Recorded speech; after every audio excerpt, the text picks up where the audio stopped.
propagation for succulents. I've had a lot of questions lately on how to do this.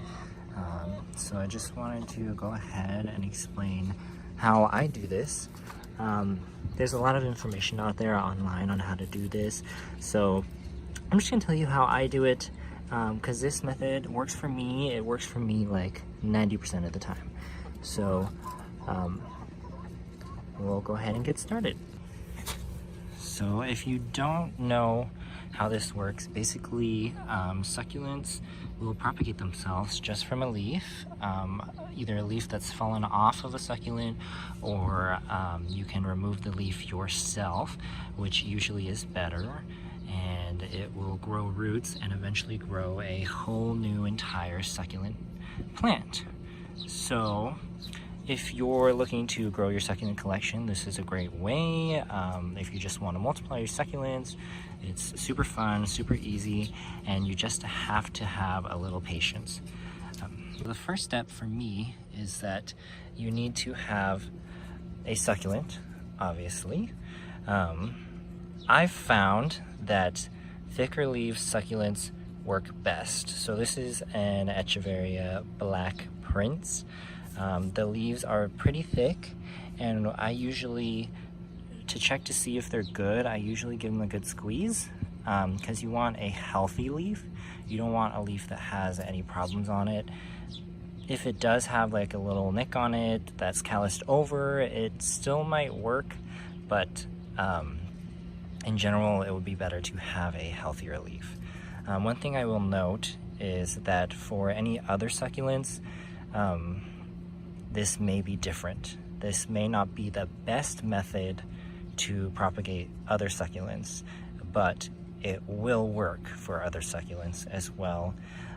It's up to you. You do your research on what type of succulent you might have. It might be best to cut off a head from the succulent stem for other succulents, or it might be better to split them.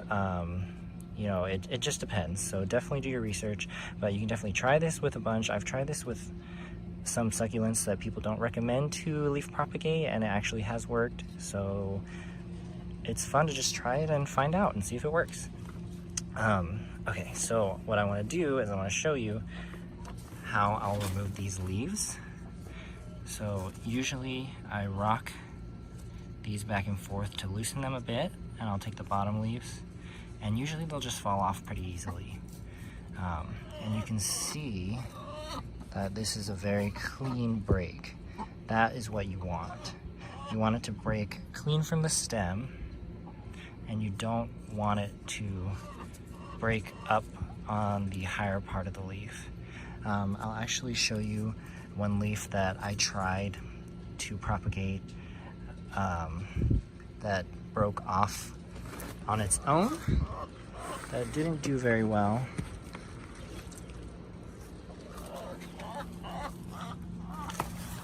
So this leaf here, you can see it's actually entirely shriveled up. So this is not going to propagate. It didn't have a clean break. It kind of tore off on the lower half of the leaf. So just make sure that you get a clean cut. Okay. And then what I do personally is I will just take my container soil. Sometimes I use a shallow tray of soil, and I will just place the succulent leaf right on top, and I will actually cover the wound a little bit. And I feel like it helps with desiccation of the leaf. So basically you don't want it to dry out overnight. I do this outdoors, and it is 105 degrees today in Arizona. So that is what I do. You can do this indoors as well, but you just need to make sure that it is in a brightly lit area, because I have also found that if you do this in a dark area, it is not as successful. So you can break off as many leaves as you would like. I like to keep a rosette on the ones that look like this. So I will just keep this because it still looks nice. and then I will just pull off usually the bottom set of leaves, but I've already done that to this one quite a bit, so I don't want to entirely ruin it.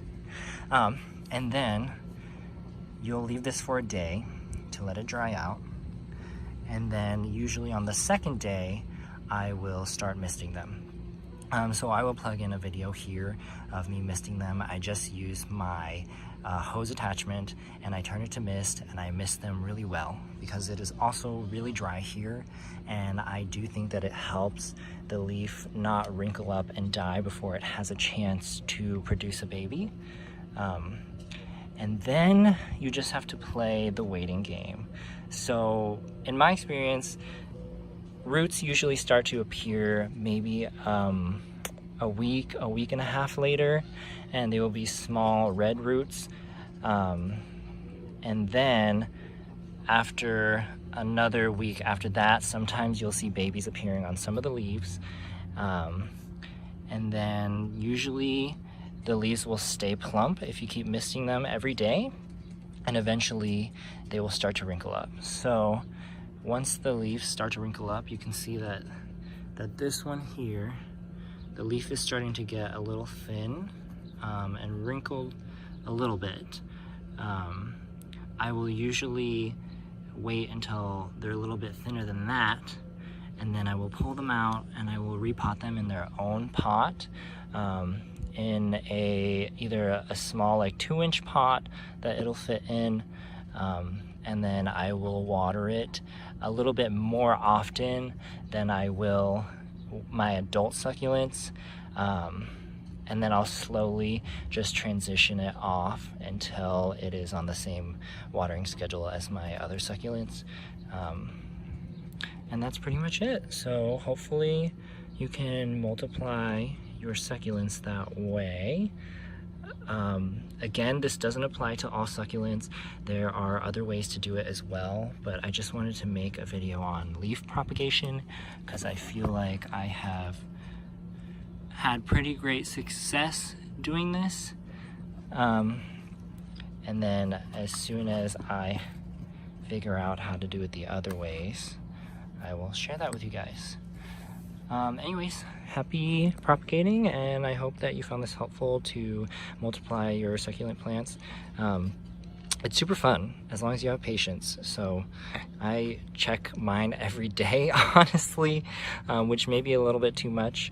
It helps if you don't look at them. So have fun, you guys. Thanks for watching.